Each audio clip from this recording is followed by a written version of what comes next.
Assalamu alaikum viewers, welcome back to Yummy Farm. இன்னைக்கு நம்மளோட சேனல்ல ரொம்பவே நல்ல சாஃப்ட்டாக நல்ல ஸ்பஞ்சியான bakery style tutti frutti cake எப்படி பண்ணலாம் தான் ஃப்ரெண்ட்ஸ் பார்க்க போகிறோம். இது குழந்தைங்க எல்லாருமே ரொம்ப விரும்பி சாப்பிடக்கூடிய ஒரு கேக் ரெசிபி. இப்போ இது பண்ணுறதுக்கு நான் ஒரு மிக்சிங் பவுல் எடுத்திருக்கேன். மிக்சிங் பவுலில் நான் கிட்டத்தட்ட அரை கப் அளவுக்கு நான் பட்டர் சேர்த்துக்கிறேன். பட்டர் நீங்கள் ரூம் டெம்பரேச்சரில் எடுத்து வச்சுக்கிட்டீங்க அப்படின்னா உங்களுக்கு நீங்கள் பீட் பண்ணுறதுக்கும் ரெசிபி பண்ணுறதுக்கும் உங்களுக்கு ரொம்பவே ஈஸியாக இருக்கும்.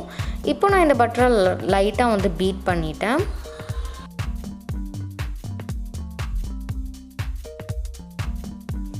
இப்போது இந்த ஸ்டேஜில் நம்ம இது கூடவே சர்க்கரை சேர்த்துக்கலாம். நான் ஒரு 3/4 கப் அளவுக்கு சர்க்கரையை கொஞ்சம் கொஞ்சமாக சேர்த்து நல்லா பீட் பண்ணி எடுத்துக்க போகிறேன். இந்த சர்க்கரையை நான் பவுடர் எதுவுமே பண்ணலை, ஜஸ்ட் நார்மலாக தான் நான் ஆட் பண்ணுறேன். நீங்கள் பவுடர் சர்க்கரை கூட ஆட் பண்ணிக்கலாம். அப்படின்னா ஐசிங் சுகர் இருந்ததுன்னா அது கூட நீங்கள் யூஸ் பண்ணிக்கலாம்.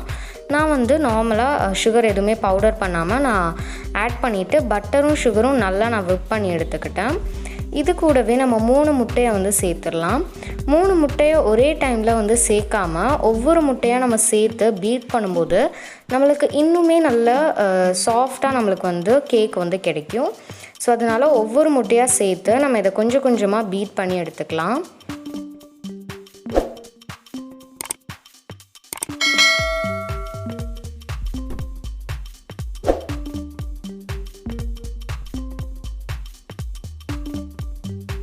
இப்போ பார்த்திங்கன்னா நம்ம முட்டை சேர்த்துட்டு நல்லாவே பீட் பண்ணி எடுத்துட்டோம். இந்த மாதிரி நல்ல ஒரு க்ரீமியான ஒரு கன்சிஸ்டன்சியில் இருக்குது. இப்போ நம்ம இதில் ட்ரை இன்க்ரீடியன்ட்ஸ் எல்லாமே சேர்த்துடலாம். அதுக்கு நான் ஒரு ஜல்லடையில் 1 கப் அளவுக்கு மைதா மாவு சேர்த்துக்கிறேன். அது கூடவே 1 டீஸ்பூன் அளவுக்கு பேக்கிங் பவுடர், 1/2 டீஸ்பூன் அளவுக்கு பேக்கிங் சோடா. இப்போ இது ரெண்டுத்தையும் சேர்த்துட்டு நல்லா நம்ம இதை ஜலிச்சு எடுத்துக்கலாம். நம்ம எப்போவுமே கேக், குக்கீஸ் இந்த மாதிரி பேக்கிங் டைப்ஸ் எல்லாம் பண்ணும்போது ட்ரை இன்க்ரீடியன்ஸை நம்ம எப்போவுமே ஜலிச்சு சேர்க்கும்போது நம்மளுக்கு கேக் இன்னுமே நல்லா சாஃப்டாக கிடைக்கும். அதனால இப்போ நம்ம ஜலிச்சு சேர்த்துட்டு இப்போ நம்ம இதை மிக்ஸ் பண்ணிடலாம். மிக்ஸ் பண்ண நான் கொஞ்சம் கொஞ்சமாக பால் சேர்த்து கலந்துக்க போகிறேன்.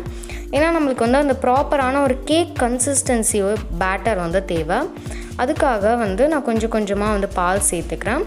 இதுக்கு அளவு எதுவுமே இல்லை. உங்களுக்கு கன்சிஸ்டன்சி ப்ராப்பராக வர வரைக்கும் நீங்கள் ஒவ்வொரு ஸ்பூனாக பால் சேர்த்து நீங்கள் மிக்ஸ் பண்ணிகிட்டே இருக்கலாம்.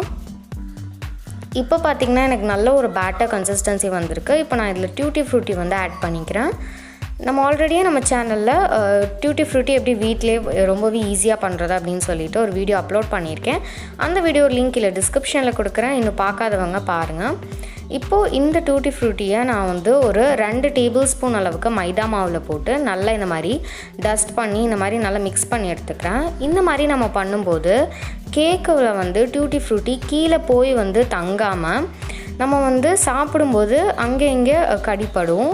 அப்படி இல்லைன்னா நம்ம பேக் பண்ணும்போது இந்த டியூட்டி ஃப்ரூட்டி என்ன ஆகுனா அந்த கேக்கோட அடிபாகத்தில் போய் தங்கிடும்.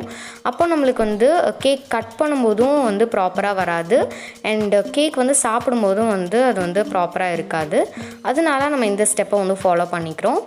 இப்போ நம்ம இதை நல்லா ஃபோல்ட் பண்ணிடலாம். கேக் பேட்டரில் ஆட் பண்ணிவிட்டு நல்லா இந்த மாதிரி ஃபோல்ட் பண்ணிவிட்டு பார்த்தீங்க அப்படின்னா நம்மளோட டியூட்டி ஃப்ரூட்டி கேக்கோட பேட்டர் ரெடி ஆகிடுச்சு. இப்போ நான் ஜஸ்ட் நார்மலான ஒரு லோஃப் டின் தான் எடுத்திருக்கேன். இப்போது இந்த டின்னை லைட்டாக நான் ஆயில் ஆட் பண்ணிவிட்டு நான் ஜஸ்ட் கை வச்சே க்ரீஸ் பண்ணிக்க போகிறேன். இந்த மாதிரி ஒரு 2 டீஸ்பூன் அளவுக்கு ஆயில் ஆட் பண்ணிவிட்டு இப்போ நம்ம நல்லா இந்த மாதிரி கை வச்சே க்ரீஸ் பண்ணி எடுத்துக்கோங்க.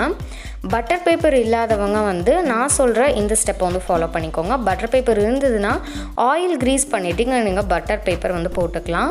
பட்டர் பேப்பர் இல்லை அப்படின்னா நீங்கள் இதுக்கு மேலே ஒரு 2 டீஸ்பூன் அளவுக்கு மைதா மாவு ஆட் பண்ணிவிட்டு நல்லா நம்ம இதை இந்த மாதிரி டஸ்ட் பண்ணி எடுத்துக்கணும்.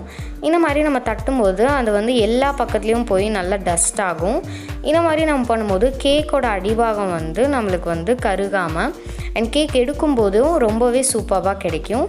இப்போது இந்த மாவை நம்ம நல்லா டஸ்ட் பண்ணி எடுத்துகிட்டு மிச்சம் இருக்கிற மாவை நம்ம வெளியில் எடுத்துகிட்டு நம்ம ரெடி பண்ணி வச்சுருந்த கேக் பேட்டரை இதில் ஆட் பண்ணிக்கலாம். இந்த டூட்டி ஃப்ரூட்டி கேக்கோட பேட்டரோட கன்சிஸ்டன்சி இந்த மாதிரி ஓரளவுக்கு திக்காக தான் இருக்கணும்.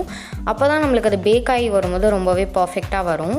இப்போ நம்ம இந்த பேட்டரை ஆட் பண்ணிவிட்டு நல்லா நம்ம வந்து ஈவன் பண்ணி எடுத்துக்கோங்க. நம்மளுக்கு பார்க்கும்போது இப்போ பாருங்கள், இந்த டின்னோட கால் பகுதி அளவுக்கு தான் வந்து இருக்குது. ஆனால் இது பேக் ஆகி வரும்போது நல்லாவே வந்து பொங்கி இந்த டின் வந்து முக்கால்வாசி ஃபுல்லாக வந்து அடையும். அது வரைக்கும் நல்லா பொங்கி வரும். நான் உங்களுக்கு காமிக்கிறேன். இப்போ நான் இதை பேக் பண்ணுறதுக்கு வந்து நார்மலாக நான் வந்து கடாய் அந்த மாதிரி தான் எடுத்திருக்கேன். நீங்கள் இது குக்கரில் கூட பண்ணலாம். அதுக்கு நான் வந்து கீழே ஒரு லேயர் உப்பு சேர்த்துட்டு நம்ம வந்து மேலே எடுத்து வைக்கிறதுக்கு ஸ்டாண்டும் வச்சுட்டு மேலே நம்மளோட கேக் டின்னையும் வச்சுட்டு மூடி போட்டு மூடிட்டு நம்ம இதை வந்து கிட்டத்தட்ட 30லேருந்து 35 நிமிஷம் வரைக்கும் நம்ம இதை வந்து லோ ஃப்ளேமில் வச்சு நம்ம நல்லா குக் பண்ணி எடுத்துக்கலாம்.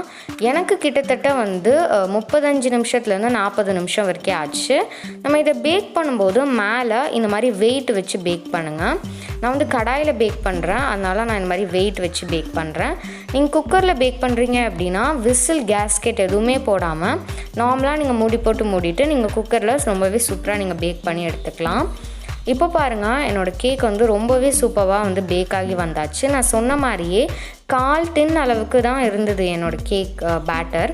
ஆனால் நல்லா பொங்கி இப்போ பாருங்கள் 3/4 டின் அளவுக்கு வந்து வந்திருக்குது. இப்போ இந்த கேக் வெந்துருச்சா இல்லையான்னு வந்து செக் பண்ணுறதுக்கு நான் ஒரு டூத்பிக் வந்து இன்சர்ட் பண்ணி பார்க்குறேன். டூத்பிக்கில் எதுவுமே வந்து ஒட்டாமல் வருது. ஸோ இப்போ என்னோடய கேக் வந்து நல்லாவே வெந்துருச்சு. இப்போ நான் ஸ்டவ் ஆஃப் பண்ணிவிட்டு இதை நல்லா நான் வந்து ஆற விட்டுறேன். இப்போ இது நல்லா வந்து ஆறுனதுக்கப்புறமா நம்ம இதை வந்து ஒரு நைஃப் யூஸ் பண்ணி நம்ம இதை வந்து கார்னர்ஸ் எல்லாத்தையும் இந்த மாதிரி லைட்டாக நம்ம இதை எடுத்து விட்டுட்டு நம்ம இதை வந்து எடுத்தோம் அப்படின்னா கேக் ரொம்பவே ஈஸியாக வந்து வெளியில் வந்துடும். இந்த மாதிரி நம்ம பண்ணும்போது கேக் வந்து உடையாமல் வந்து ரொம்ப ஈஸியாக வந்துடும். இப்போ பாருங்கள், நான் வந்து ஒரு பிளேட் வந்து மேலே வச்சு இந்த மாதிரி கவுத்து வந்து பார்க்குறேன். ரொம்பவே வந்து சூப்பராக சிம்பிளாக வந்து கேக் வந்து வந்துடுது. இந்த மாதிரி ஜஸ்ட்டு ஒரு 4-5 டேப் பண்ணிங்கனாலே அது வந்து வெளியில் வந்துடும். பாருங்கள், கீழ்பாகம் எதுவுமே வந்து கருகாமல் ரொம்பவே வந்து பர்ஃபெக்டாக வந்து வந்திருக்குது. அந்த கோல்டன் ப்ரௌனிஷ் கலர் ரொம்பவே வந்து பர்ஃபெக்டாக வந்திருக்குது. இப்போ நம்ம இதை வந்து நான் உங்களுக்கு வந்து கட் பண்ணி காமிக்கிறேன். இந்த மாதிரி நம்ம இப்போ கட் பண்ணி எடுத்தோம் அப்படின்னாலே உங்களுக்கு தெரியும் நம்மளோட கேக் வந்து எவ்வளோ நல்லா சாஃப்டாக நல்லா வந்து ஸ்பஞ்சியாக வந்து வந்திருக்குது அப்படின்னு சொல்லிட்டு பாருங்கள். அப்படியே பஞ்சு போல் வந்து இருக்குது. அண்ட் டேஸ்ட்டும் வந்து அப்படியே வந்து பேக்கரி ஸ்டைலில் ரொம்பவே வந்து பர்ஃபெக்டாக வந்து இருந்தது. ஸோ கண்டிப்பாக நீங்களும் இந்த ரெசிபி வந்து உங்கள் வீட்டில் ட்ரை பண்ணி பார்த்துட்டு உங்களோட ஃபேமிலி அண்ட் ஃப்ரெண்ட்ஸ் கூட என்ஜாய் பண்ணுங்கள். அண்ட் இந்த மாதிரி நிறைய இன்ட்ரெஸ்டிங்கான ரெசிபீஸ் நம்ம சேனலில் வந்துகிட்டே இருக்குது. அதெல்லாம் நீங்கள் மிஸ் பண்ணாமல் பார்க்கணும் அப்படின்னா நம்ம சேனலை சப்ஸ்கிரைப் பண்ணிவிட்டு பக்கத்தில் இருக்க பெல் பட்டனையும் அமுத்திக்கோங்க. எல்லா புகழும் இறைவனுக்கே.